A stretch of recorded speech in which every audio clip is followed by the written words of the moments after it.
같이 기도 드리심으로 금요 예배 드리시겠습니다. 다 같이 기도 드리시겠습니다. 하나님 아버지 참 감사드립니다. 언제나 우리와 함께 하시는 그 놀라운 은혜를 이 시간 감사드리며 주님 앞에 나옵니다. 주님 앞에 부끄러운 우리들이지만 매 순간 우리의 삶을 이끌어 가시는 주님을 시간 더욱더 마음 다해 맞아들일 수 있도록, 우리가 그 말씀에 더욱더 순종할 수 있도록 주님 오늘 예배 가운데 우리에게 순종할 수 있는 그 은혜를 더욱더 허락하여 주시옵소서. 우리의 삶을 주관하시며 이끌어 가시는 그 하나님을 더욱더 믿어드릴 수 있는, 더욱더 신뢰할 수 있는 그런 저희가 되어질 수 있도록 주님 말씀 가운데 우리를 이끌어 주시고 우리의 그 마음을 온전히 주님께서 주장하여 주실 것을 더욱더 고백하며 이 자리에 있을 수 있도록 주님 함께하여 주시옵소서. 감사드립니다. 예수님 이름으로 기도드립니다. 아멘. 다 같이 찬송가 38장 찬양 드리시겠습니다.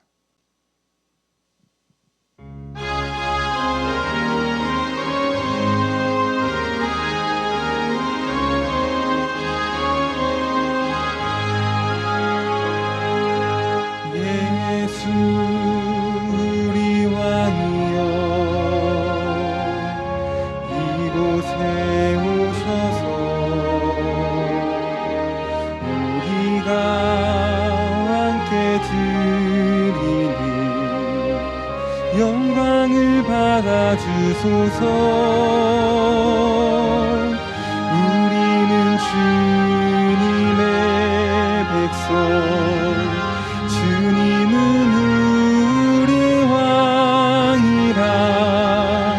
왕이신 예수님 오셔서 좌정하사 다스리소서. 예수 우리 주시여 이곳에 오셔서 우리가 주께 드리는 찬양을 받아주소서. 우리는 주님의 종들, 주님은 우리 주시라. 주 대신 예수님 오셔서 이 찬양을 받아주소서. 2절 우리 주시여 예수 우리 주시여 이곳에 오셔서 우리가 주께 드리는 찬양을 받아주소서. 우리는 주님의 종들, 주님은 우리 주시라. 주 대신 예수님 오셔서 이 찬양을 받아주. 1절 한 번 더 찬양합시다. 예수 우리 왕이여 이곳에 오셔서 우리가 함께 드리는 영광을 받아주소서. 우리는 주님의 백성, 우리는 우리 왕이라. 왕이신 예수님 오셔서 좌정하사 다스리소서.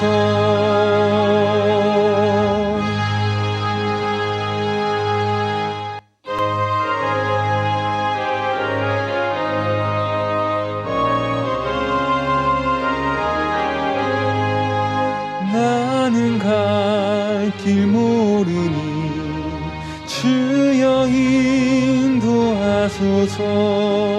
어디 가야 좋을지 나를 인도하소서. 어디 가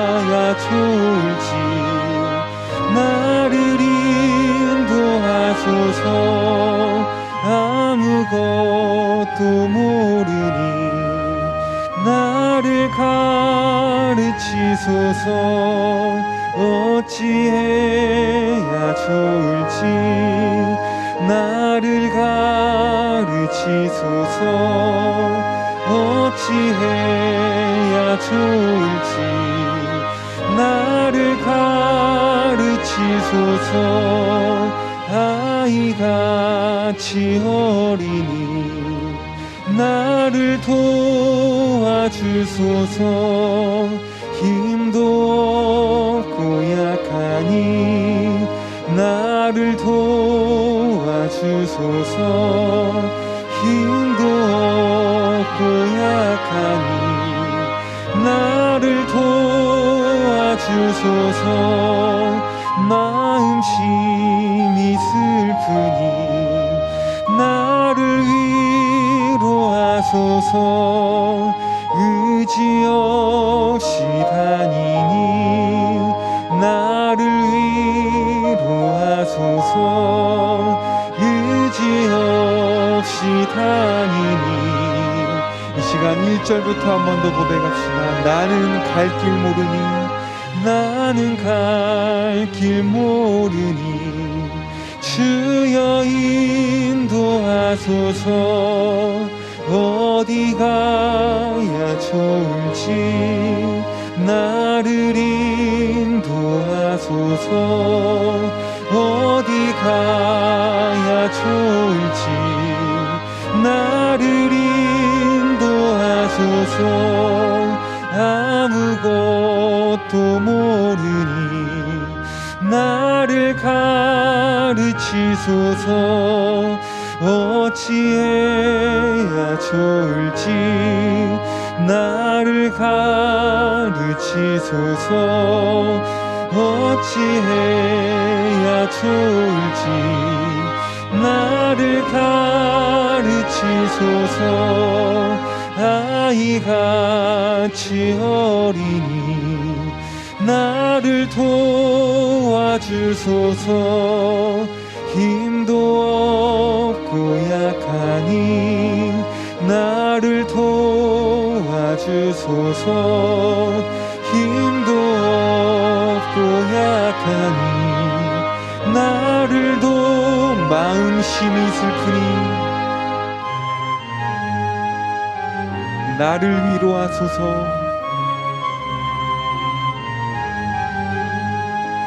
의지 없이 다니니 나를 위로하소서. 의지 없이 다니니 나를 마음심이 슬프니 마음심이 슬프니 나를 위로하소서. 의지 없이 다니니 나를 위로하소서. 의지 없이 다니니 나를 위로하소서.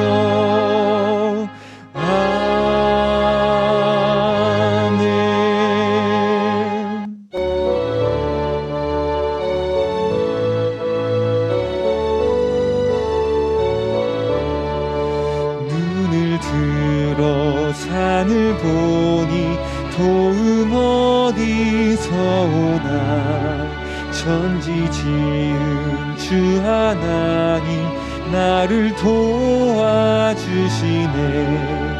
나의 발이 실족 않게 주가 깨어 지키며 택한 백성 항상 지켜 길이 일절 눈을 들어 산을 보니 도움 어디서 오나.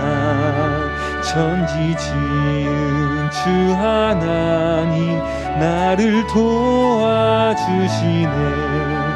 나의 발이 실족 않게 주가 깨어 지키며 택한 백성 항상 지켜 길이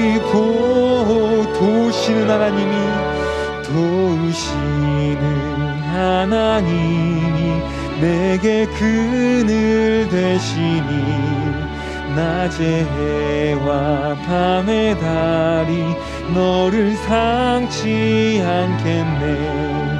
내게 화를 주지 않고 본을 보호하시며 너의 줄이 지금부터 영영이 도우시는 하나님이 내게 그늘 되시니 낮의 해와 밤의 달이 너를 상치 않겠네. 내게 화를 주지 않고 본을 보호하시며 너의 줄이 지금부터 영영 1절 여러분들 찬양하시겠습니다. 눈을 들어 도움 어디서 오나 천지지은 나를 도와주시네. 나의 발이 실족 않게 주가 깨어 지키며 택한 백성 항상 지켜 길이 보호하시네.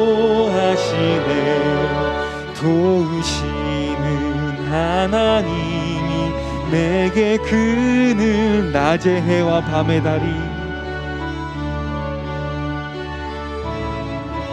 너를 상치 않겠네. 내게 화를 주지 않고 본을 보호하시며 너의 줄이 지금부터 영영히 인도하시리.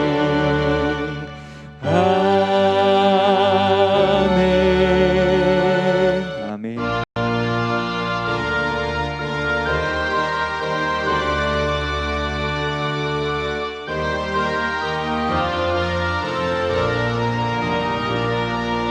너 근심 걱정 말아라. 주 너를 지키리. 주 날개 밑에 거하라. 주 너를 지키리. 주 너를 지키리.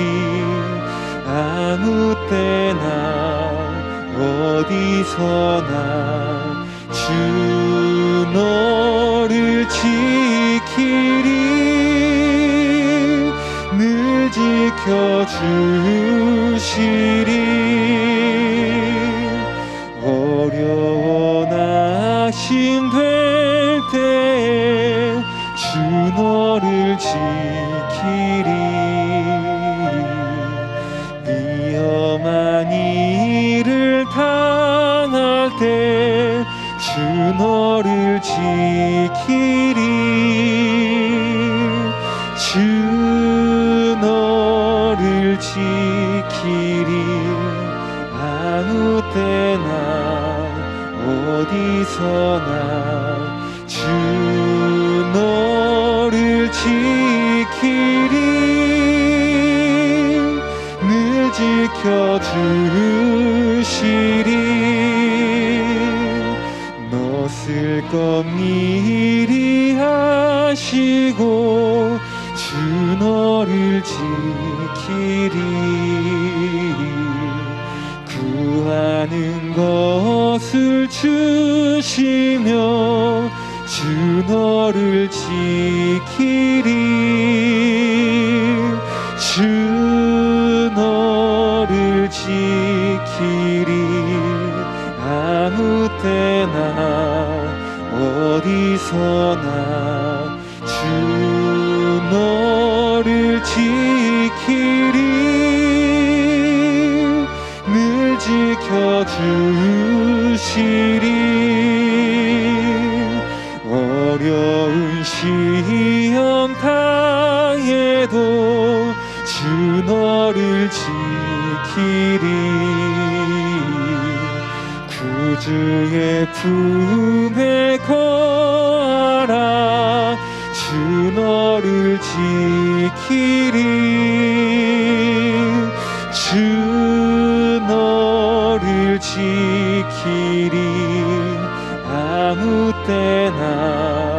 어디서나 주 너를 지키리. 늘 지켜주. 여러분 1절 찬양합시다. 너 근심 걱정, 너 근심 걱정 말아라. 주 너를 주 날개 밑에 거하라.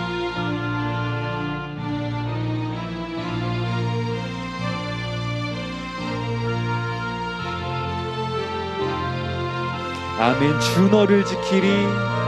주 너를 지키리.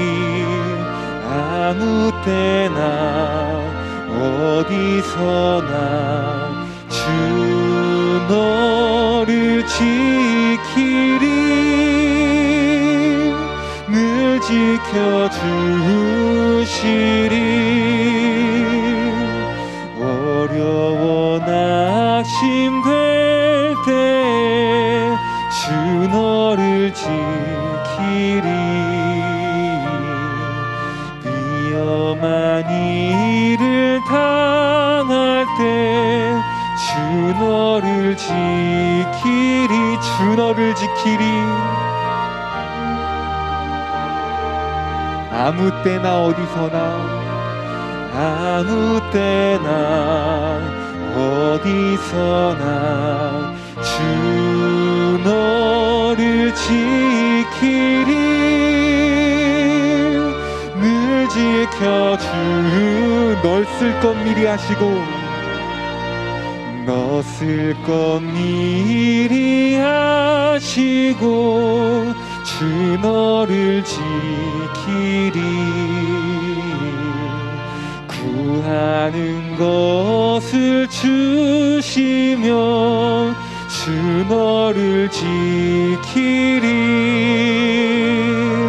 주 너를 아무 때나 어디서나 아무 때나 어디서나 아멘. 주 너를 지키리. 늘 지켜주시리. 어려운 시험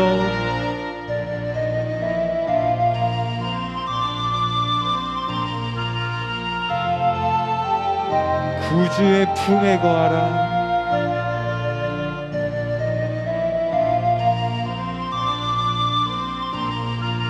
주 너를 지키리. 주 너를 지키리. 아무 때나 어디서나 주 너를 지키리. 늘 지켜주. 주 너를 지키리. 주 너를 지키리. 아무 때나 어디서나 주 너를 지키리. 늘 지켜주시리.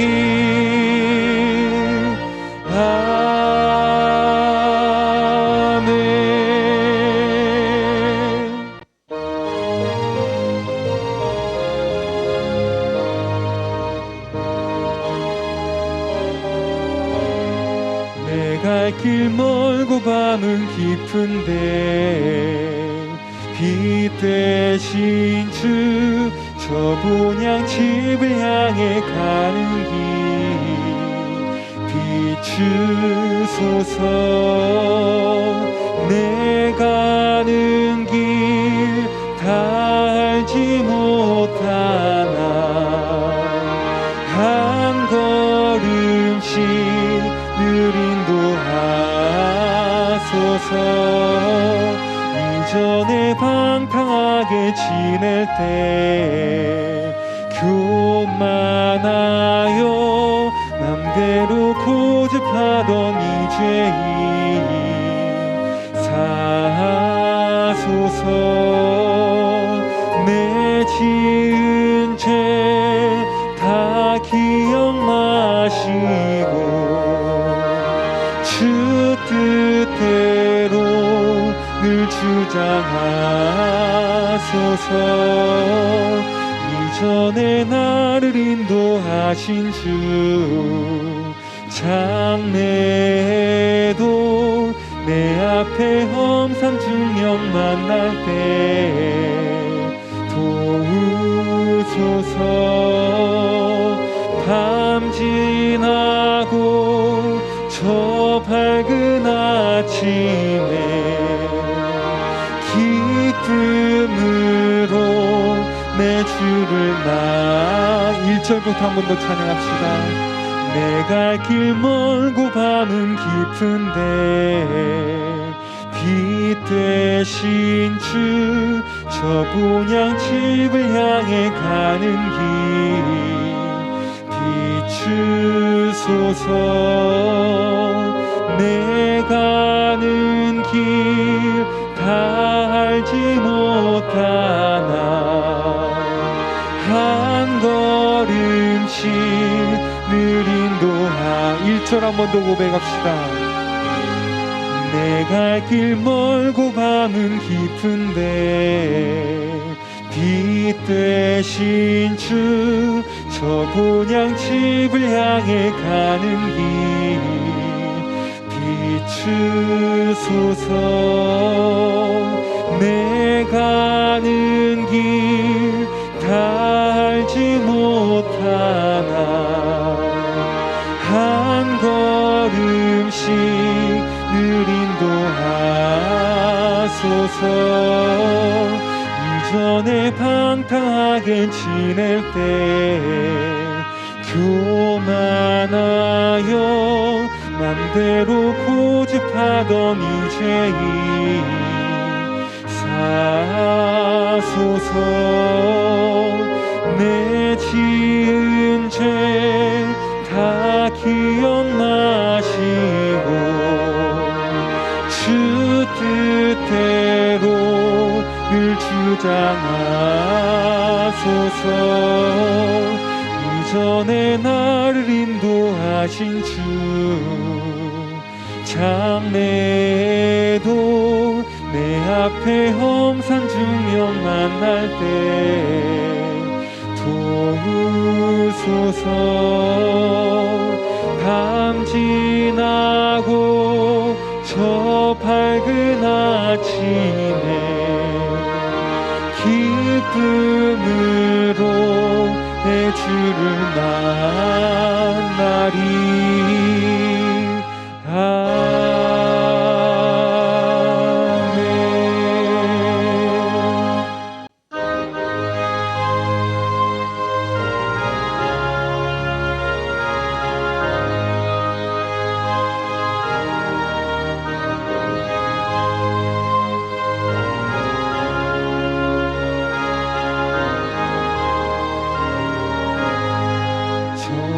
높은 곳을 향하여 날마다 나아갑니다.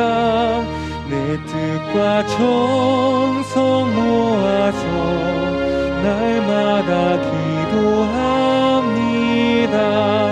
내 주여 내 맘 붙드사 그곳에 있게 하소서. 그곳은 빛과 사랑이 언제나 넘치옵니다. 괴로움과 죄가 있는 곳 나 비록 여기 살아도 빛나고 높은 저곳을 날마다 바라봅니다. 내 주여 내 맘 붙드사 그곳에 있게 하소서.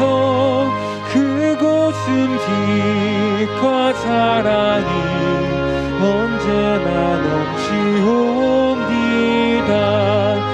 의심의 안개 거치고 근심의 구름 없는 곳 깊은 기쁘고 참된 평화가 거기만 있사옵니다. 내 주여 내 맘 붙드사 그곳에 있게 하소서. 그곳은 빛과 사랑이 언제나 넘치옵니다. 험하고 높은 이 길을 쌓으며 나아갑니다. 다시금 기도하오니 내 주여 인도하소서. 내 주여 내 맘 붙드사 그곳에 있게 하소서. 그곳은 빛과 사랑이 언제나 넘치옵니다. 내 주를 따라 올라가 저 높은 곳에 우뚝 서 영원한 풍랑 누리며 즐거운 노래 부르리. 내 주여 내 맘 붙드사 그곳에 있게 하소서. 그곳은 빛과 사랑이 언제나 넘치. 내 주여 내 맘 붙드사 내 주여 내 맘 붙드사 그곳에 있게 하소서.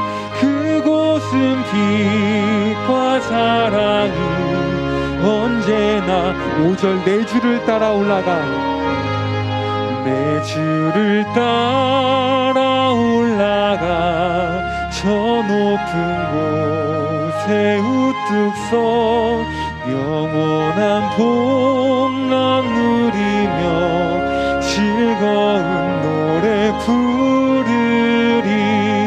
내 주여 내 맘 붙드사 그곳에 있게 하소서. 그곳은 빛과 사랑이 언제나 넘치옵니다. 이 시간 오늘 예배를 위해서 다 같이 기도드리시겠습니다.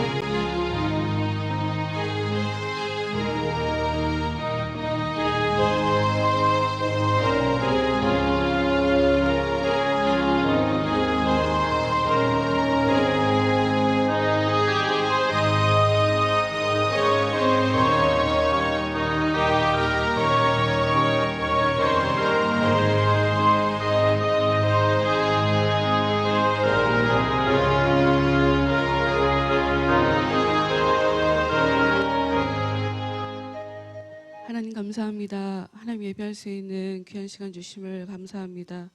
하나님 이 시간 저희들의 마음을 하나님 앞에 활짝 엽니다. 하나님 저희들 가운데 하나님의 사랑으로 찾아와 주셔서 저희들 가운데 풍성한 은혜로 함께하여 주시옵소서. 하나님을 더 알기 원합니다. 하나님의 그 은혜를 더 경험하기를 원합니다. 저희들 무죄한 것 잘 아십니다. 저희들이 얼마나 은혜 없이 살고 있는지, 초라하게 살고 있는지 하나님 잘 알고 계십니다. 하나님의 그 은혜 안에서 우리가 넉넉하게 하나님께서 주신 그 자유와 기쁨을 누리며 하나님께서 주신 그 복을 누리며 살아갈 수 있는, 하나님께서 주려고 하시는 그 풍성함을 우리가 우리 삶 가운데 누리며 살아갈 수 있는 저희들이 될 수 있도록 하나님 이 시간 하늘의 그 복된 양식으로 보화로 이 시간 저희들 가운데 함께하여 주시옵소서. 교회에 속해 있는 자들 한 사람 한 사람 찾아가 주시고 한 사람도 빠짐없이 하나님 그들에게 놀라우신 은혜로 함께해 주셔서 더러운 생각들이 정리되게 하시고 죄의 생각, 사망의 생각, 그들로 하여금 실수하게 하고 하나님에 대해서 오해하게 하며 미혹하게 하는 더러운 악한 것들의 그 모든 역사로부터 하나님 구원받을 수 있도록 하나님 그들에게 죄된 생각, 사망의 생각들을 이 시간 정리하여 주시옵소서. 성령의 생각, 생명을 주는 생각, 평안을 주는 생각, 그것들로 그들을 새롭게 채워주셔서 그들이 하나님과 한 곳을 바라볼 수 있도록, 같은 곳을 바라볼 수 있도록, 생각을 같이 할 수 있도록, 하나님께서 원하시는 대로 살아갈 수 있도록 하나님 그들에게 이 시간 구원의 그 빛으로 찾아가 주시옵소서. 다시 한번 끝나는 시간까지 성령께서 제 입술과 또 저희들의 귀 가운데 역사해 주셔서 더욱더 깊게 묻혀있는 그 보화를 발견해낼 수 있는 지혜와 명철을 힘입어 온전한 예배로 아버지께 드릴 수 있도록 주여 도와주시옵소서. 예수님 이름으로 기도합니다. 아멘. 네, 우리는 재림 전에 나타나게 되는 여러 가지 시대의 표적에 대해서 이제 성경을 통해서 이러이러한 시대의 표적이 나타난다라고 하는 것을 확인해 보게 되었으며, 첫 번째로 복음이 재림 전에, 그러니까 말세의 특징으로 복음이 전파가 된다. 온 백성에게, 온 민족들에게, 모든 민족에게 복음이 전파가 된다라고 하는 것이 말세에 일어나는 표적 중에 하나고, 이제 두 번째로 온 이스라엘이 구원을 받는다라고 하는 이 표적을 오늘은 집중적으로 함께 보도록 하겠습니다. 분명히 예수님께서 내가 진실로 너희에게 이르노니 이스라엘의 모든 동네를 다 다니지 못해서 인자가 오리라 라고 말씀을 하셨단 말이에요. 그러니 모두 다 믿어도 모두 다 믿어야 하는 건 아닌 것 같다라는 생각이 하여튼 들어요. 하여튼 이 부분에 대해서 이 말세가 되면 온 이스라엘이 구원을 받게 된다라고 하는 이 말씀을 바울이 로마서 9장부터 11장에 이야기를 해놓고 있어요. 특별히 오늘 현대어 성경으로 읽을게요. 로마서 11장 25, 26절 말씀을 먼저 보도록 하겠습니다. 로마서 11장 25, 26절. 로마서 11장 25, 26절. 현대어 성경으로 읽어드릴게요. 사랑하는 형제들이여, 여러분은 하나님의 이 같은 진리를 마음에 새겨두어 뽐내거나 자만하는 일이 없기를 바랍니다. 지금은 비록 이스라엘 사람들 중에 복음에 반대하는 자들이 있을지라도 이런 일은 여러분 이방인들 중에 그리스도께 나오기를 원하는 사람들이 모두 다 올 때까지만 지속될 것입니다. 그때가 오면 성경에서 그날, 그때, 마지막 때, 다 같은 말이죠. 글씨만 다르게 써 있을 뿐. 종말에 예수님의 재림하시려고 하는 그때라고 보시면 돼요. 그때가 오면 모든 이스라엘 사람들은 다 구원받을 것입니다. 여기 지금 모든 사람, 온 이스라엘, 개역개정에는 온 이스라엘이라고 써져 있는데요. 모든 이스라엘 사람들이 구원을 받을 것이다 라고 지금 얘기를 하고 있어요. 여러분은 예언자들이 여기에 대해 한 말을 기억하십니까? 시온으로부터 해방자가 나와서 야곱의 후손을 모두 불경건에서 돌아서게 하시리라. 지난주에 잠깐 이 말씀을 봤죠. 이 불경건에서 돌아서게 하신다. 경건하지 않은 것을 돌이키신다라고 개역개정에 써 있는데, 이 불경건에서 돌아서게 한다는 것이 불경건한 자들을 정리해 주신다는 얘기인지, 아니면 사람들의 마음에 은혜가 찾아와서 사람들이 가지고 있는 하나님께 불순종하게 만드는 불경건, 사람들의 마음속에 있는 그 죄성 때문에 사람들이 하나님 앞에 경건하게 살 수 없고 불경건하게 살 수밖에 없는 그런 상황에서, 그러니까 내적으로 있는 그 죄성을 정리해 주신다는 얘기인지, 어떻게 보느냐에 따라 모든 이스라엘이 구원받는다라는 이야기가 완전히 다르게 해석이 될 수가 있어요. 완전히 다르게 해석이 될 수가 있어요. 일단 이 종말에 나타난다는 예수님의 재림의 시대의 표적으로 나타난다는 이 온 이스라엘의 구원이라고 얘기할 때 이스라엘이 대체 누군가? 대체 온 이스라엘이 구원을 받는다는 얘기가 무슨 얘기인가? 굉장히 학자들에 따라 여러 가지로 얘기하겠죠. 크게 세 가지로 해석을 해요. 굉장히 많은 해석자들이 이 말씀을 어떻게 해석하냐? 이방인들이 믿고 난 다음에 이방인들이 채워질 대로 채워진 후에 이스라엘 민족 전체가 회심하게 된다라고 굉장히 많은 신학자들이 이렇게 해석을 하고 있죠.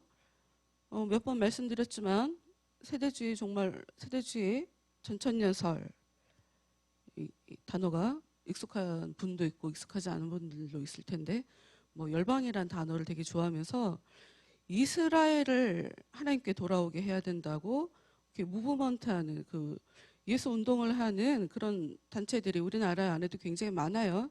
교회 안에도, 그러니까 한국 교회 안에도 많은 교회들이 담임 목사님이 이제 이렇게 해석을 하시는 분들이 있어서 백투 예루살렘, 이스라엘 사람들, 유대인들이 하나님을 믿어야 된다. 아니, 하나님이 아니라 예수님을 믿어야 된다라고 하는, 그들에게 복음을 전하는, 적극적으로 복음을 전하는 그런 사람들이 있단 말이에요. 그들은 이런 해석을 하는 거죠. 이방인들이 채워질 대로 채워진 후에 이방인들이 충만해지면 이스라엘 민족 전체가 회심하게 된다. 회심하게 될 것이다. 그 순간에 이렇게 그 사람들은 믿어요. 그런데 그 중에 세대주의가 아닌데 이스라엘 사람들이 진짜 하나님께 제대로 돌아오게 되는, 예수님을 믿게 될 것이다 라고 하는 그런 학자들이, 더군다나 세대주의도 아니고 전천년설도 아닌데 또 이스라엘 전체가 회심하게 될 거라고, 그러니까 신학적인 노선도 다른데도 불구하고 이 이스라엘을 지금 우리가 알고 있는 이스라엘 나라, 저기 지구 저쪽 중동이라고 해야 되나? 그쪽에 있는 그 행정구역상의 그 이스라엘, 뿔뿔이에 흩어져 있는 사람들은 어떻게 할 거야? 어찌됐건 이 민족적인 그 이스라엘 사람, 혈통으로서 이스라엘 민족이라고 이 땅 가운데서 살아가고 있는 그 사람들 전체가 다 회심하게 될 것이다 라고 해석을 하시는 분들이 있어요. 근데 또 한 부류는 이 구절을 유대인뿐만 아니라 이방인도 포함을 해요. 그래서 역사상으로 모든 택함받은 백성이 구원받는 것을 이렇게 이스라엘이란 말로 표현한 것이다 라고 하는 그런 분들이 있죠. 그럴 때는 이 이스라엘이란 단어는 이스라엘 사람이라고 얘기하고 있지만, 이 육체적으로 신체적으로 유대인만 얘기하는 것도 아니고, 그리고 이 시기가 예수님께서 재림하시기 바로 직전에 벌어질 거라고 믿지도 않아요. 그러니까 사람으로, 육적인 이스라엘 사람, 육적인 유대인으로 제한하지도 않고 시기도 제한하지 않는, 묶어두지 않는 그런 부류가 있고요. 세 번째는 이 유대인이라고 얘기할 때 이제까지 하나님께서 인간의 역사 가운데서 굉장히 많은 사람들을 하나님께서 선택을 하셨을 텐데, 역사 전체에 걸쳐서 계속 하나님께서 구원하고 계시는 그런 일이, 구원받는 일이, 그러니까 과거부터 지금까지 계속적으로 일어나고 있단 말이죠. 요 전체 사람들을 다 합쳐갖고 온 이스라엘이라고 이야기를 해요. 두 번째 거랑 이게 뭐가 차이점인지 잘 모르겠죠. 뭐가 잘 모르겠냐면 이 세 번째는 유대인이라는, 그러니까 유대인만 구원받는다라고 얘기를 해요. 시간은 제한을 두지 않아요. 계속 역사 안에서 유대인을 계속 구원하신다. 그럼 우리는 이제 이스라엘 사람들이 아니니까 우리는 2번을 선호하겠지만, 여기서 얘기하는 세 번째에서 얘기하는 유대인만 구원받는다라고 할 때 그 유대인을 쉽게 말하면 영적 유대인, 영적 이스라엘 사람이라고 이야기를 하는 그런 해석이에요. 좀 더 말씀을 볼게요. 일단 이 로마서에서 지금 바울이 얘기하는, 지금 로마서 11장 25, 26절에서 얘기하는 그때가 되면 모든 이스라엘 사람들이 다 구원받는다라고 하는 이야기를 좀 더 제대로 이해하려면 9장, 로마서 9장 2절에 가서 말씀을 좀 봐야 될 필요가 있어요. 로마서 9장 2절 말씀 가서 볼게요. 나의 결의 이스라엘 사람들이여, 나의 동족 유대인들이여, 여러분이 그리스도께 나아가기를 내가 얼마나 원하고 있는지 여러분은 모를 것입니다. 나는 여러분들 때문에 밤낮 마음이 무겁고 슬픔으로 가슴이 찢어지는 것 같습니다. 바울이 자기 동족이 하나님께 자기들이 믿는다고 착각하고 오히려 하나님 앞에 대적자 노릇하고 오히려 예수님을 거부하고 자기가 그랬으니까요. 자기가 그랬으니까. 그러니까 너무 이해가 되는 거죠. 너무 자기 같은 거지. 자기가 성령을 경험하기 전에, 자기가 예수님을 제대로 만나기 전에 정말 열심을 가지고 하나님을 섬긴다는 이름으로 그 미명하에 오히려 예수님을 핍박하고 있는 그런 자기 동족들을 보면서 밤낮 마음이 무겁고 슬픔으로 가슴이 찢어지는 것 같다 라고 지금 얘기를 하고 있어요. 3절. 그래서 바울은 어떻게 얘기하고 있냐? 나의 파멸이 여러분에게 구원을 가져올 수 있다면 나는 차라리 그 편을 택할 것입니다. 사람들을 구원할 수 있다면 나는 죽어도 좋다. 근데 이거는 모세를 통해서, 모세가 이런 마음이었거든요. 그리고 자식들을 키우다 보면 그런 생각이 있고요. 가끔 가다가 그래서 여러분이 뭐 제 마음을 얼마나 어느 정도나 이해할 수 있을지 모르겠지만, 내가 힘들어도 된다. 내가 힘드는 것으로 하나님께서 기도시키는 그 어떤 사람이 뭐 웃을 수 있게, 그 사람의 삶이 편안해지게 만들어준다면, 난 내가 힘들어지는 건 난 감당할 수 있다. 이런 마음이 목회하는데, 전 원래 그런 인간이 아닌데 그런 마음이 저한테도 있단 말이죠. 이거는 그냥 특별히 그냥 사람들을 사랑해서가 아니라 내 안에 찾아오신 성령께서, 여러분 우리가 믿는 하나님은 일하시는 하나님이에요. 일하시는 하나님. 쉬지 않고 일하시는 하나님이에요. 이제 로마서 9장, 10장, 11장에도 계속 그런 부분에 포커스를 맞춰서 지금 이야기를 하고 있는데, 바울이 하나님은 일을 하고 싶은 게 있단 말이죠. 그 하나님이 성령으로 우리 안에 오셨단 말이죠. 그럼 당연히 우리 안에 찾아오신 성령은 하나님이 하시는 그 일을 하고 싶어 하신단 말이죠.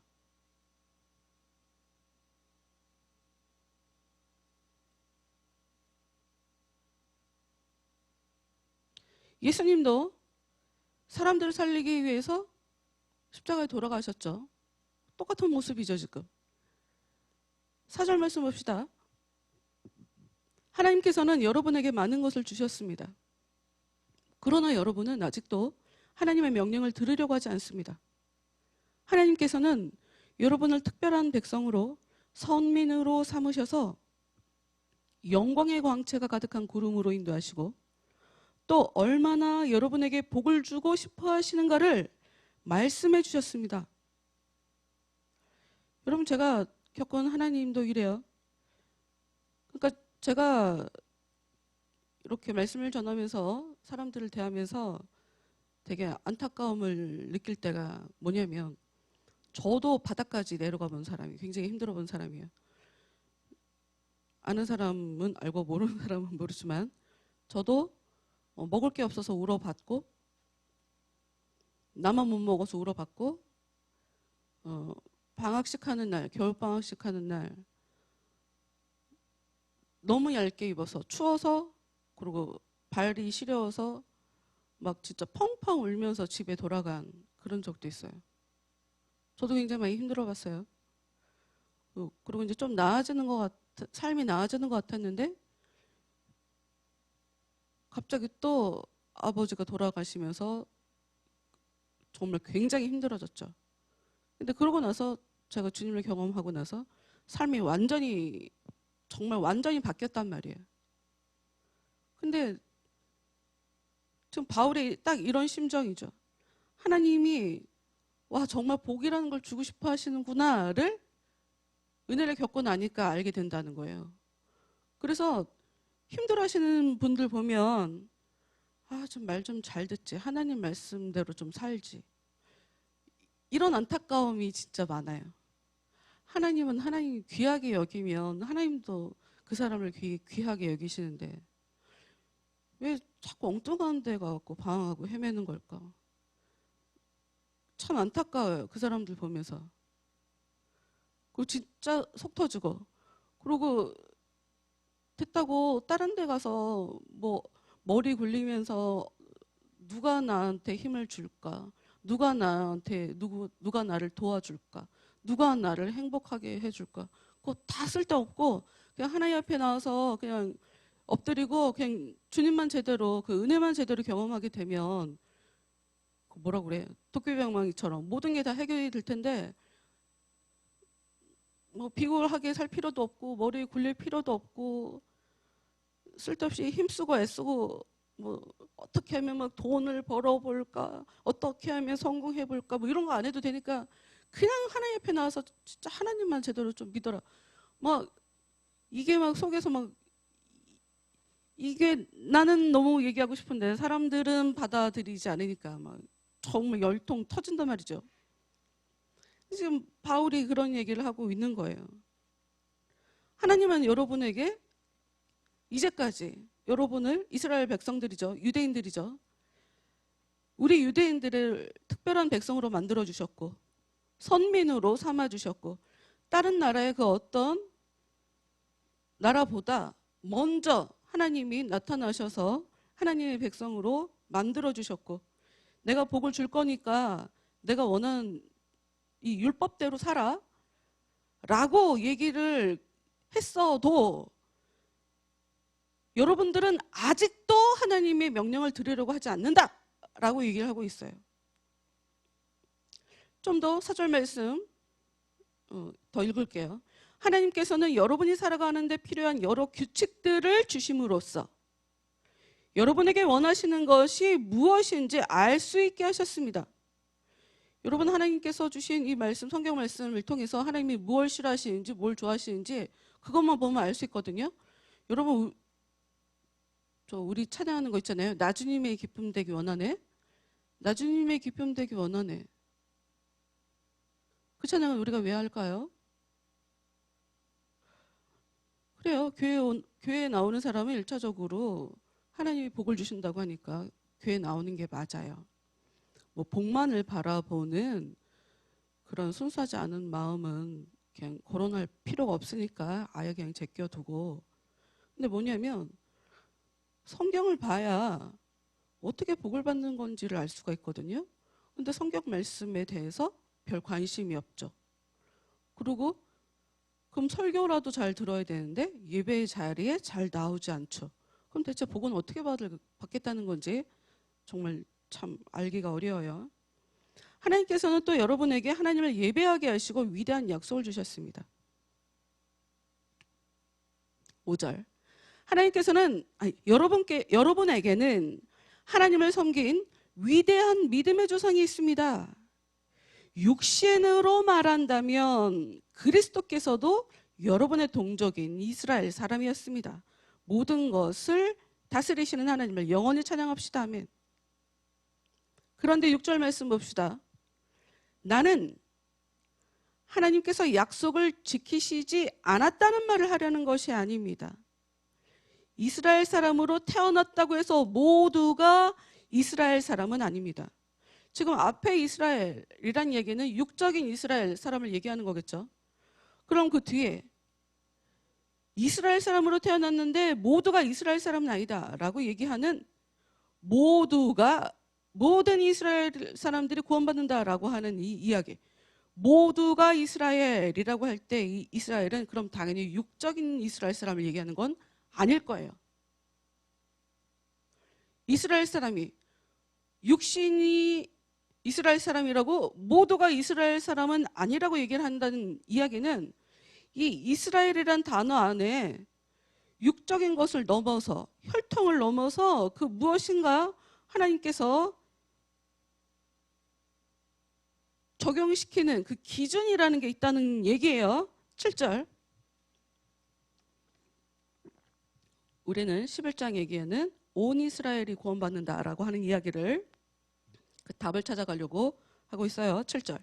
아브라함의 혈통을 이었다고 해서 모두가 다 참 이스라엘의 자손은 아닙니다. 성경에 보면 아브라함에게는 다른 아들도 있었으나 약속은 이삭과 그의 자손에게만 적용되었기 때문입니다. 여러분 지금 아까 이 유대인을 육적인 유대인, 뭐 쉽게 말하면 그냥 영적인 유대인, 뭐 이걸 따로 해석을 한다, 뭐 이런 얘기를 아까 봤죠. 여러분 지금 이스라엘 사람들이 모두 구원받는다라고 얘기할 수 없는 것이 지금 이 아브라함의 자손만 봐도 정확하게 알 수가 있죠. 아브라함의 자손은 사실 굉장히 여러 사람이 있지만 크게 이스마엘과 이삭으로 나뉘어서 있죠. 이스마엘이 큰아들, 이삭이 작은아들. 이스마엘은 하나님의 약속을 기다리지 않고 자기한테 힘이 있으니까, 그리고 자기 아내가 자기를 막 무시해. 속상해서 막 툴툴툴툴 거려. 빨랑 아기를 나한테 낳아서 줘라. 어떻게 하자는 거야. 그러면 내가 여종을 당신한테 들여보낼 테니 아기를 낳아서 그 아기를 내가 키우면 나는 그럼 나한테 아이가 있는 거니까 그렇게라도 하자. 이 아내가 들들들들 볶는 바람에 하나님의 약속과 전혀 상관없이 아내 때문에 마치 아담을 하와가 먹으라고, 선악을 알게 하는 나무 열매 이거 먹으라고 얘기하는 것과 똑같은 상황이 벌어졌죠. 그래서 아이를 낳았는데 하나님이 이 아이가 아니라는 거예요. 이 아이는 약속의 자녀가 아니라는 거예요. 약속의 자녀는 누가 약속의 자녀냐? 네가 아무것도 못한다는 걸 정확하게 알았을 때 그때 태어나는 게 약속의 자녀예요. 여러분 온 이스라엘의 구원 얘기하려면 한참 멀었는데 벌써 10시네? 여러분 요즘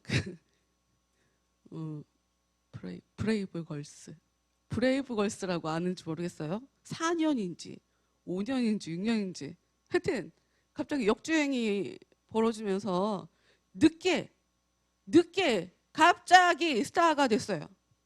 팀을 없애려고 사장님하고 이야기를 하면서 다음 주에 만납시다.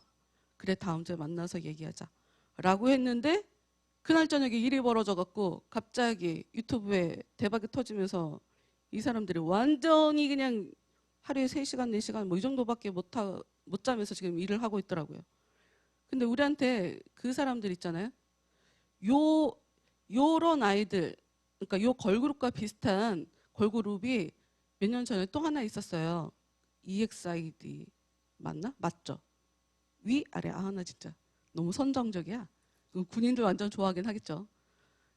EXID, 그 사람들이 역주행이 일어나면서 자기들이 음반을 내놨을 때는 이게 히트가 되지 않았다가 이미 그냥 묻혀버리는구나.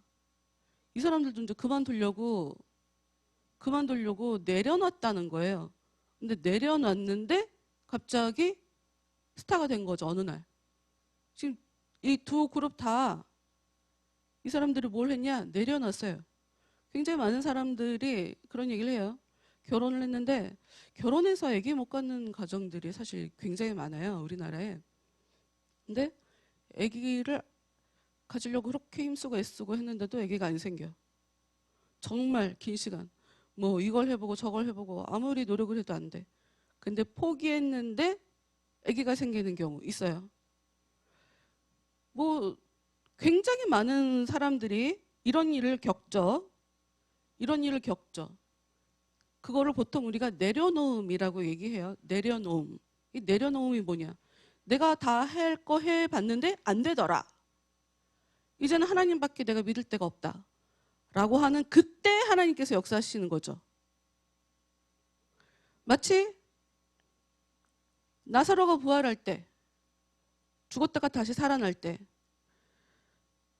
완전히 죽을 때까지 예수님이 며칠 더 기다렸다가 나타나신단 말이죠. 확실히 죽었을 때. 그가 기절했다가 다시 살아난 게 아니야. 죽은 거 확실해. 저 정도면 확실하지. 그때 사람이 아무 힘이 없을 때, 그러니까 어떤 것으로도 저건 사람이 한 거야. 어쩌다가 저렇게 우연이 된 거야. 를 말할 수 없는. 이거는 전적으로 이건 100% 하나님께서 하셨네. 라고 말할 수밖에 없는 그 상황이 될 때까지 하나님은 일하시지 않는단 말이에요. 그래서 그런 식으로 태어난 자녀가 약속의 자녀죠. 그 자녀가 이스라엘 사람인 거예요. 두 사람 다 이스라엘 사람이죠. 혈통적으로는. 그러나 똑같이 이스라엘 사람이지만 요 이스마엘, 특히나 야곱의 형 에서, 힘센 에서, 자기가 뭘 해도 먹고 살 에서, 형 때문에 안 되겠어. 내가 어떻게 해서든지 나도 살아야 되겠어. 나 모든 걸 다 뺏겼어. 뭐 이런 식으로 철저하게 을의 입장에서 살게 되는 이 야곱에 대해서 하나님께서 선택을 하시는데, 요 약한 자들, 하나님 앞에서 약하게 살아가는 요 사람들이 이스라엘 사람이에요. 8절 말씀 봅시다. 나한테 아무 능력이 없는 사람은 어떻게 되느냐면 하나님 앞에 의존적으로 설 수밖에 없어요. 내가 능력이 없기 때문에. 야곱이 그랬죠.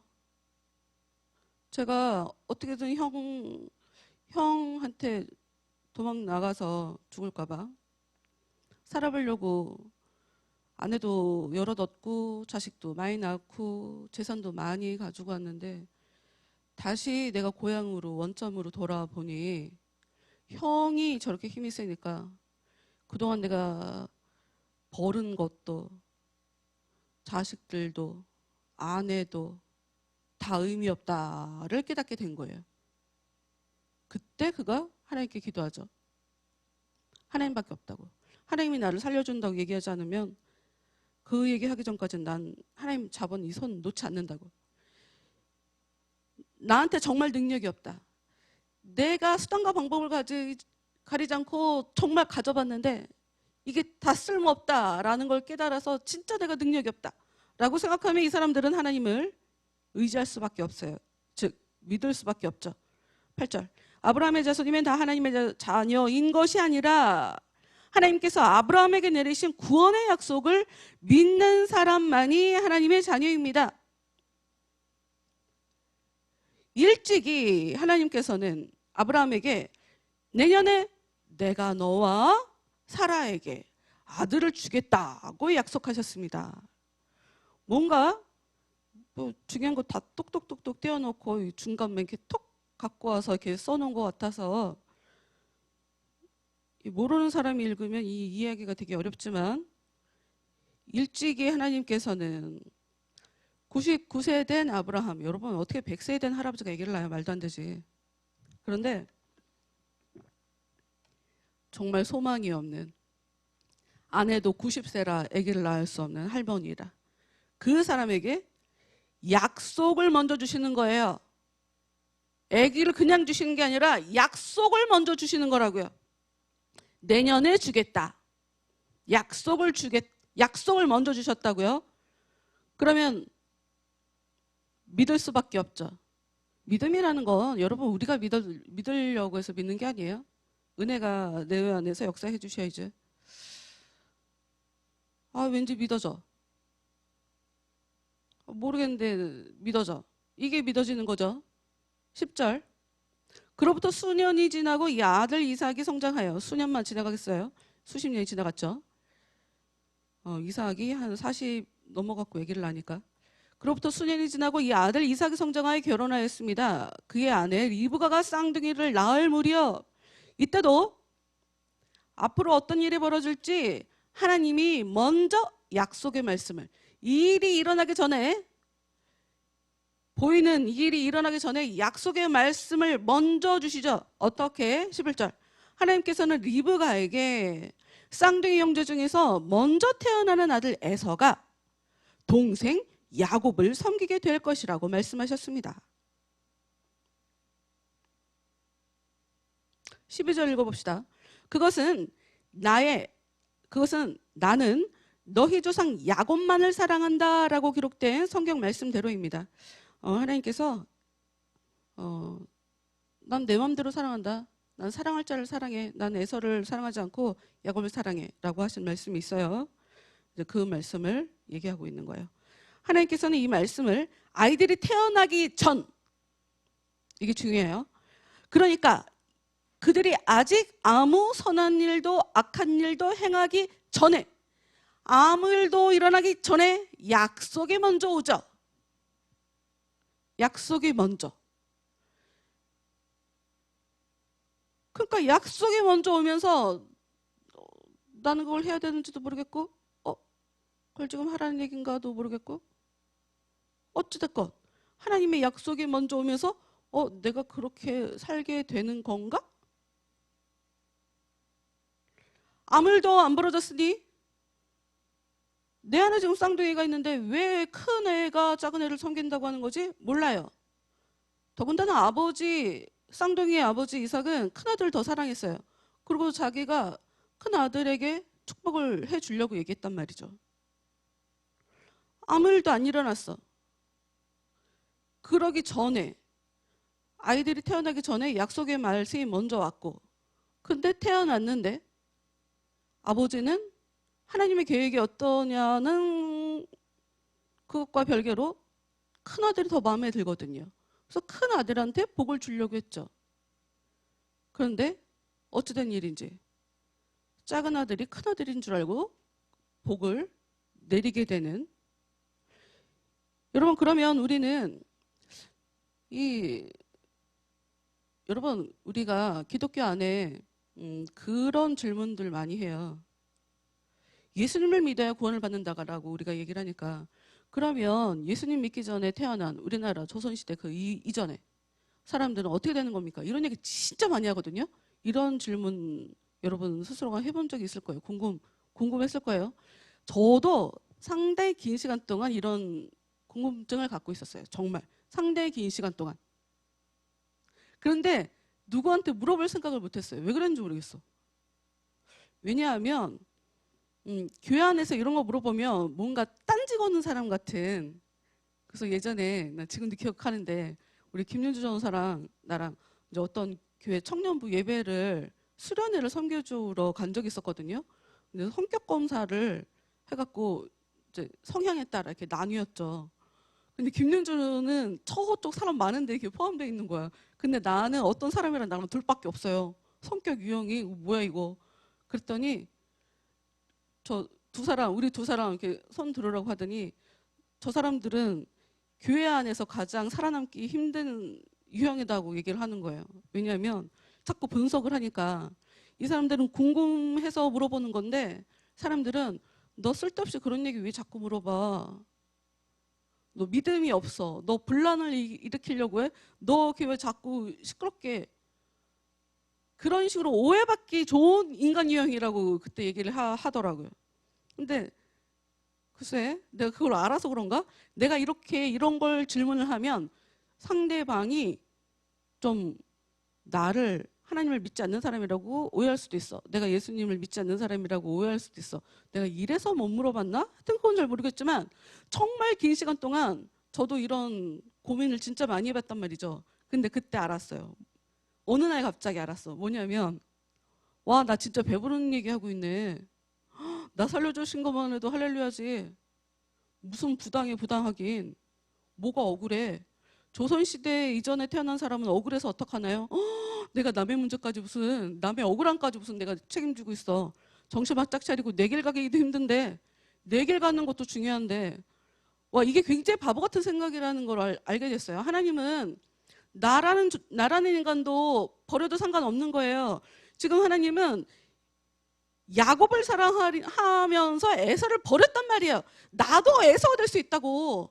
근데 내가 야곱처럼 은혜 안에서 하나님이 선택받은 사람이라는 것을 내 삶에 이렇게 경험해 놓고도 하나님 에서는 왜 버리신 거예요? 하나님 부당해요.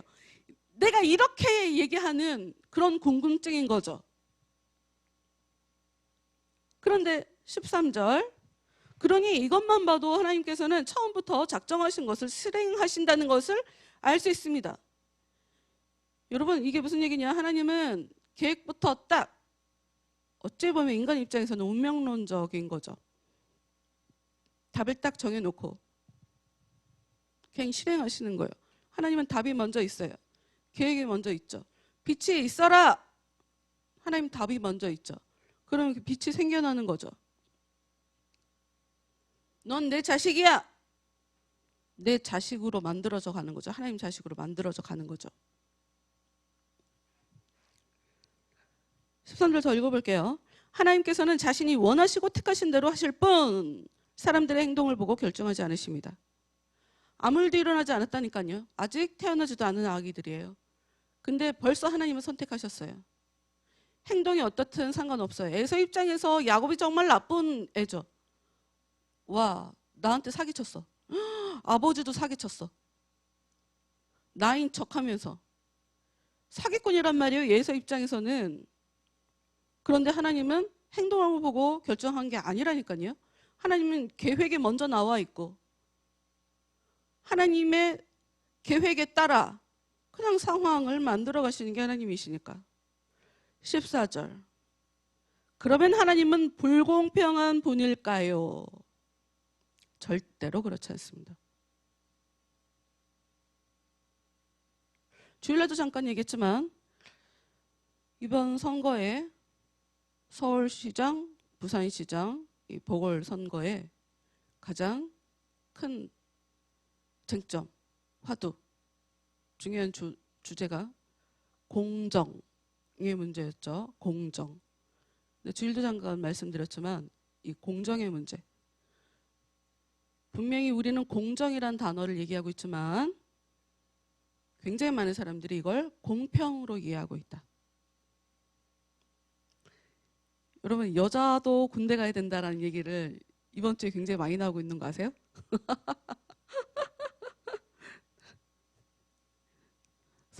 그러니까 대놓고 얘기할게요. 문재인 대통령이 얘기한 게 있어요. 뭐냐면 내가 그 방송을 기억을 해요. 장애인들도 있고 종교적인 문제도 있고 군대 안 가는 사람 많잖아요. 남자들 중에. 근데 걔네들은 군대를 안 갔다 왔는데 군대 갔다 오는 사람들한테 가산점을 주는 게 공정하지 않다고. 나 이게 너무 이상해. 무슨 말이지?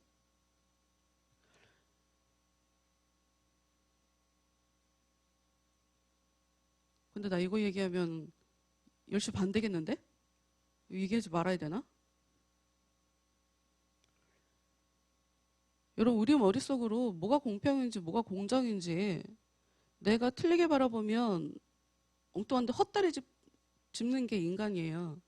내가 한 해석이 내가 그러니까 우리가 그 어떤 것을 판단하고 추론해 나아가고 이렇게 답을 도출해가는 이 과정을 보면 굉장히 여러 가지들이 연합해서 여러 가지 항목들을 다 고려해 보면서 계속 비교해 보면서 이렇게 답을 찾아가는 거거든요. 근데 내가 틀릴 수가 있어요. 그러니까 뭐냐면 이제 오늘 모처럼 집에 가갖고 정수기 필터를 갈러 온다고 그래갖고 지금 모처럼 집에 가갖고 이제 우리 아들들이 퇴근해서 이제 엄마를 보니까 너무 좋아. 아들 둘 다가 저랑 얘기하는 걸 되게 좋아해요. 애들은 막 활짝 폈어. 룰루랄라 신났어. 한참 얘기하는데 이제 페미니즘 얘기가 나왔거든요. 근데 그러니까 페미니스트들이 정말 이상한 애들이 많다. 나도 그렇게 얘기하고 군대 가산점 뭐 이런 걸 얘기하며 아니 군대 갔다 온 사람들한테 가산점 주는 게 이게 맞는 거지. 여기 굉장히 다 생각이 똑같다고요. 근데 생각이 다르다는 거를 오늘 처음으로 확인을 했어요. 뭐냐면 나이 어린 애들이 지금 이 사회에서 20, 30대 여자들이 굉장하게 여자라는 이유만으로 이렇게 불공정한 대우를 받고 있다. 근데 아들이가 말도 안 된다 이런 얘기를 하는 거예요. 그래서 응? 무슨 말이야? 그건 사실인데. 사실이잖아요. 사실인데.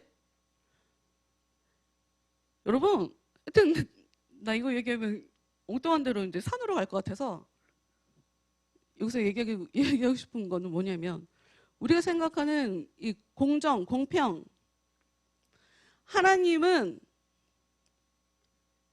공평하신 하나님이라고 하는 그 답을 우리가 먼저 하나님께 적어놓고 정해놓고 인생 속에서 아 진짜 하나님이 공평하구나 를 우리가 깨달으면서 하나님에 대해서 알게 되는 거지. 아 나 머리로는 이해가 안 돼. 어떻게 하나님이 이렇게 불공평할 수가 있어? 이런 식으로 생각을 해서는 안 돼요. 하나님에 대해서 우리가 재단을 하면 안 돼. 우리 식으로. 하여튼 온 이스라엘이라는 이 이야기를 거기까지 가려면 좀 시간이 걸리는데 15절 말씀 봅시다. 로마서 9장 15절.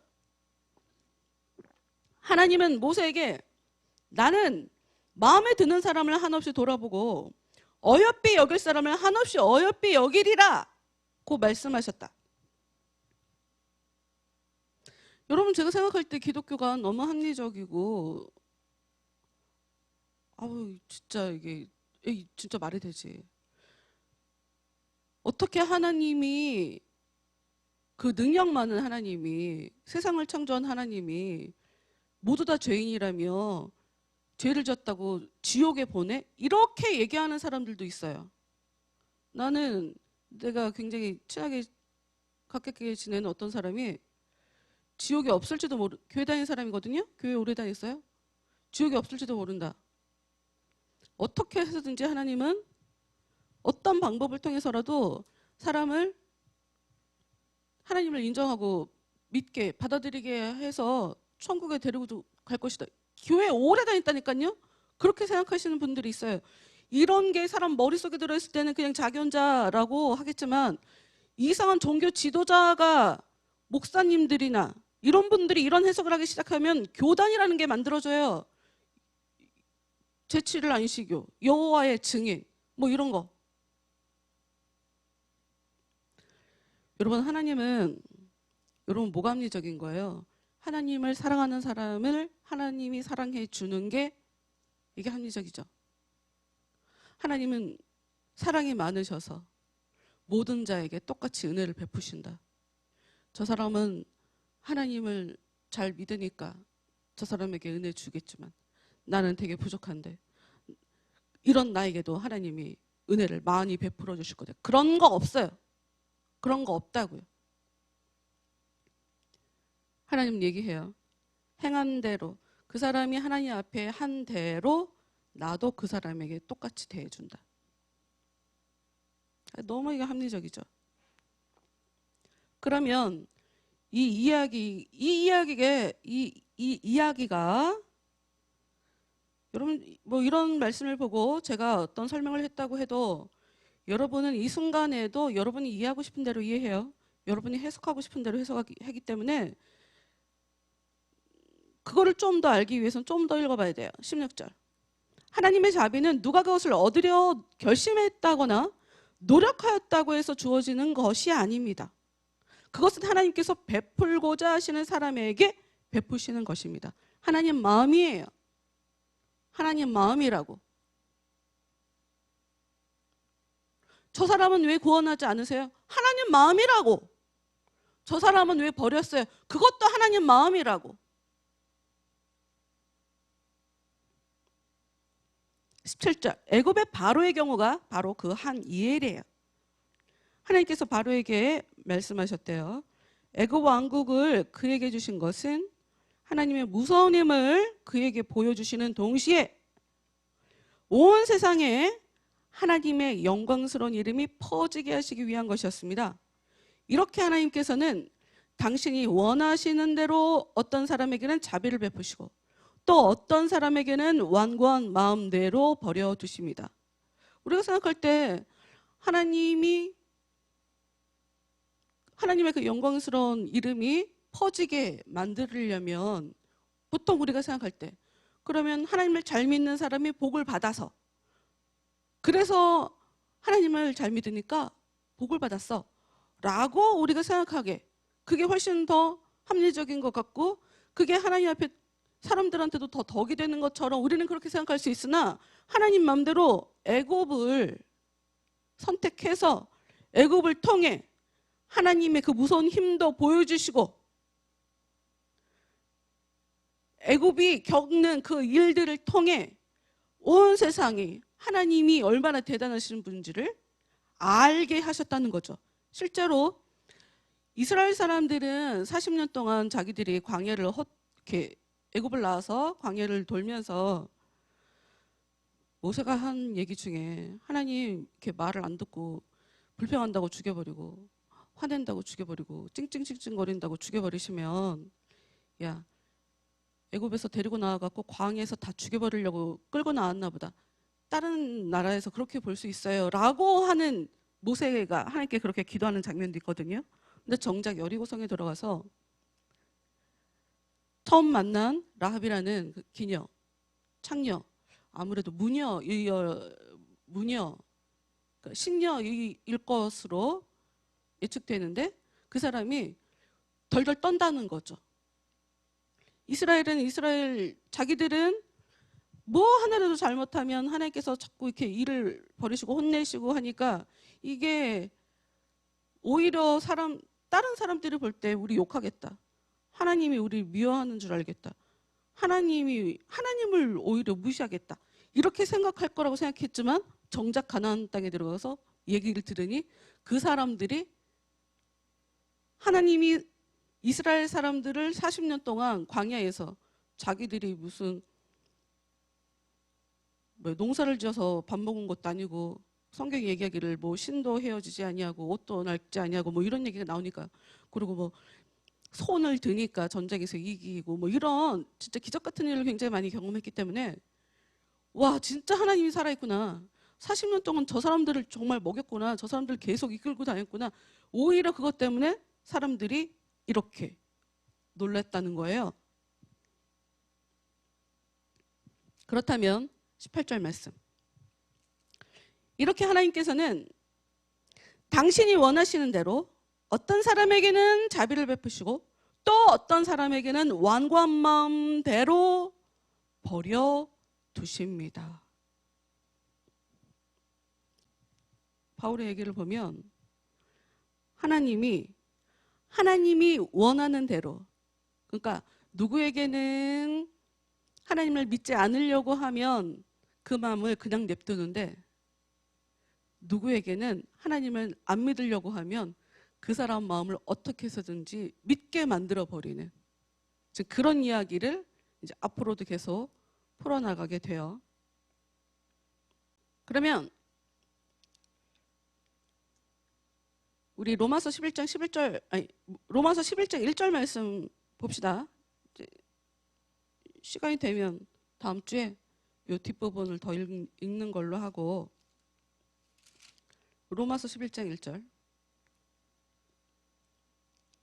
일단 우리는 뭘 봤냐면 이스라엘이다라고 얘기를 했는데 이스라엘 안에도 하나님이 구원할 자와 구원하지 않을 자가 있다는 걸 알 수가 있어요. 그걸 봤죠. 그러니 온 이스라엘이 구원을 받는다라고 하는 이야기는 온 이스라엘 사람들이 다 구원을 받는다라는 이야기는 아니라는 것에 대해서 지금 일단 우리가 확인을 했어요. 11장 1절 말씀 볼게요. 그러면 하나님께서 당신의 백성인 이스라엘을 거부하고 버리신 것이겠습니까? 지금 이 얘기가 왜 나오냐? 지금 이스라엘의 구약의 역사 안에서는 하나님이 이스라엘 사람 안에도 버릴 자가 있고 택할 자가 있다라는 것을 구약 성경을 통해서 확인을 했죠. 이스라엘 사람들이. 근데 이제 신약 시대로 넘어왔죠. 어떤 일이 벌어지냐? 하나님은 처음에 얘기했지만 일을 하고 싶어 하시는 하나님이에요. 구원해주고 싶어 하시는 하나님이라고요. 사람이 그 어떤 행동을 해갖고 하나님이 사랑해 주시는 것이 아니라 믿으면 구원해 주시는 하나님이랑 사람이랑 계속 소통하며 계속 그 깊은 관계를 누리며 하나님이 사람을 사랑해주고 그 사람은 하나님을 의지하고 감사하고 하나님께서 원하시는 대로 살고 뭐 이런 거를 원하셔서 부르시는 건데 이스라엘 사람들의 문제, 유대인들의 문제는 믿음은 상관없이 행동만을 했다는 거예요. 그러면서 자기들이 이스라엘 사람인 것으로 착각을 했다는 거죠. 그래서 지금 어떤 일이 벌어졌냐? 이스라엘 사람들 자체가 완전히 다 버림받은 것 같은 지금 상황이 연출된 거죠. 유대인들이 예수님을 못 박아 버렸으니까. 자기도 유대인으로서 이스라엘 사람으로서 예수님을 계속 이제까지 계속 핍박을 했으니까. 그래서 어떤 일이 벌어졌냐? 하나님이 그제까지 이스라엘 백성들에게 베풀었던 사랑을 안 받아주니까 하나님의 그 마음을 이제 이방인에게, 그래서 이방인들에게 하나님께서 사랑해 주시고 이들 안에서 하나님을 믿는 자들이, 하나님의 은혜를 입는 자들이 계속 나오고 있다는 말이죠. 그러면 바울 입장에서는 처음에 아까 9장 시작할 때 여러분이 그리스도께 나가기를 내가 얼마나 원하고 있는지 여러분은 모른다. 여러분들 때문에 밤낮 마음이 무겁고 슬픔으로 가슴이 찢어지는 것 같다라고 얘기할 정도로 유대인들은 하나님을 찾지 않아요. 그러니 이 사람들은 어떤 생각을 하게 되냐? 하나님이 이스라엘을 버리셨나? 를 생각하게 되는 거죠. 왜냐하면 지금 온 이스라엘이 무엇인가를 알아야 돼요. 육적으로 이스라엘이니까 무조건 구원받는 게 아니다 하는 것을 우리가 구약에서 봤는데, 그러면 지금 이 상황에 예수님을 죽였으니 그러면 육적인 이스라엘을 아예 버리시고 하나님이 그럼 이방인들, 영적인 이스라엘 사람들만 구원하신다는 이야기인가를 생각할 수 있는 그 상황에 바울이 아니라는 거죠. 천만의 말씀이라 이거죠. 왜? 내가 이스라엘 사람이니까. 로마서 11장 1절. 그러면 하나님께서 당신의 백성인 이스라엘을 거부하고 버리신 것이겠습니까? 천만의 말씀입니다. 나 역시 아브라함의 후손으로서 베냐민 지파에 속하는 이스라엘 사람이라는 것을 기억해 주기 바랍니다. 하나님이 이스라엘 사람들을 왜 버려요? 내가 지금 믿고 있는데. 그러면서 2절에 하나님께서는 처음부터 선택한 당신의 백성을 버리신 일이 없습니다. 성경에 기록된 것만 상기해 보아도 알 수 있지 않습니까?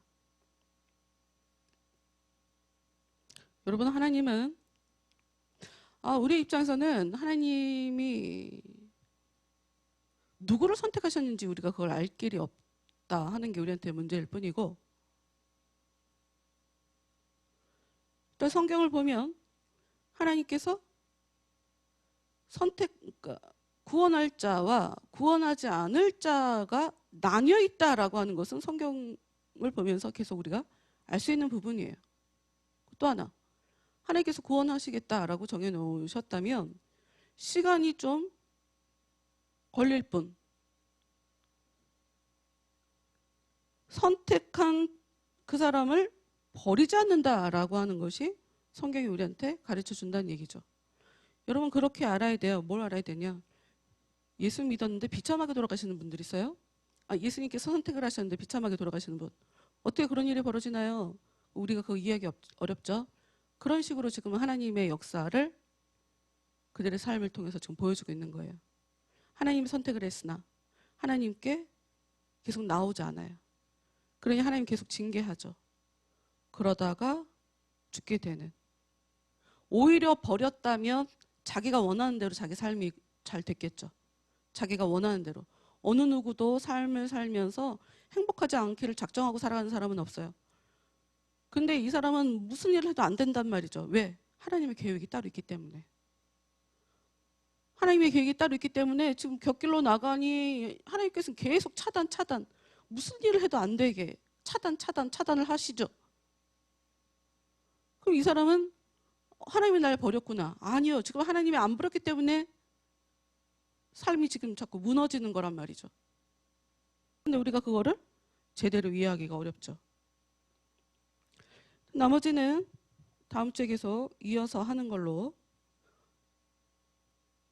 재림의 그때에 온 이스라엘이 구원받는다.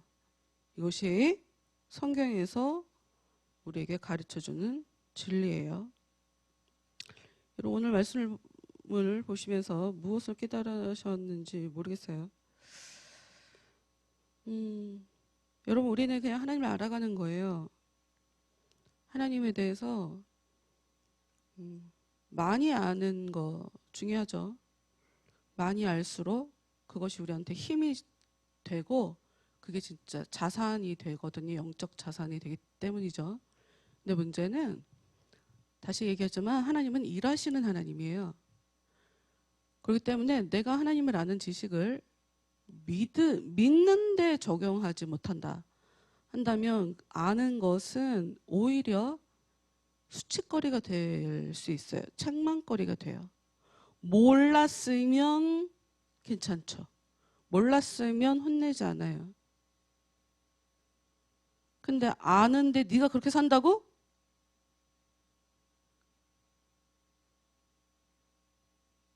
그게 혼날 일이죠. 알면서 왜 그렇게 살았어? 그게 혼날 일이죠. 어찌됐건 기본적으로 하나님의 우리들을 향한 마음은 특히나 하나님의 선택된 사람들에게 향한 하나님의 마음은 복이죠. 복. 우리한테 사랑을 주고 싶어 하시는 분이고요. 우리가 하나님의 사랑을 받으려고 우리의 마음을, 그러니까 우리가 하나님을 귀하게 여기면 하나님도 우리를 귀하게 여깁니다. 이 모든 게 내가 하나님을 알고 싶어도 머리로 아는 거가 아는 게 아니고요. 우리 안에 성령께서 찾아오셔야 돼요. 우리 안에 성령이 오셔야 그분이 내가 지금 현재 알고 있는 것이 어떤 의미인지를 더 정확하게 명확하게 알려주시고 내가 더 알아야 할 것들을 앞으로도 계속 깨우쳐 나갈 수 있도록 역사해 주시는 분이기 때문에, 그리고 내 안에 성령께서 오셔야 내가 하나님의 자녀답게 살아갈 수 있도록 도와주시는, 내가 하나님이 선택받은 사람인데도 불구하고 내 안에서 은혜가 제대로 역사하지 못하면 선택은 받았으나 하나님의 자녀답게 살지 못하게 되어지죠. 하나님의 은혜대로 살 수 있게 하는 것은 우리 안에 찾아오신 성령의 역사예요. 그러니 이 시간에 말씀 들으면서 생각하셨던, 깨닫게 되어졌던 것들 이렇게 되짚어 가시면서 하나님께 여러분들의 그 진심, 정직한 마음, 정말 솔직한 마음, 그것을 하나님께 기도하시길 바래요. 힘든데 안 힘든 척 은혜 받기 힘들어요. 힘들면 힘들다고 얘기하면 되고요. 짜증나면 짜증난다고 기도하시면 돼요. 나는 이렇게 능력 없는 내가 너무 싫어요 라고 이야기하면 돼요. 솔직한 기도가 하나님을 움직이게 할 수 있는 기도고, 그렇게 정직하게, 그런 기도가 바로 나는 능력이 없어요, 나한테는 소망이 없어요를 고백하는 것이기 때문에, 그 내려놓음의 자리로 가는 그런 고백이기 때문에, 그 얘기만 해도 하나님이 얘가 나한테 무슨 마음으로 기도하는지 아세요. 그러니 그곳에 합당한 은혜를 우리한테 주실 것이니까, 하나님, 능력 없는 저 계속 이렇게 살라고 그냥 이렇게 냅두시는 건 아니잖아요. 하나님, 저를 더 사랑해 주세요. 제가 하나님의 사랑받을 수 있는 그런 삶을 살아갈 수 있도록 하나님 도와주세요. 제가 어떻게 해야 되는지 하나님 알려주세요. 제가 하나님 더욱더 귀히 여기게 하나님 도와주세요. 뭐가 더 중요하고 뭐가 덜 중요한지를 제대로 분별해 볼 수 있는 그런 능력을 저에게 주세요. 하나님 앞에 진실하게 살아갈 수 있도록 하나님 도와주세요. 다 같이 기도하도록 하겠습니다.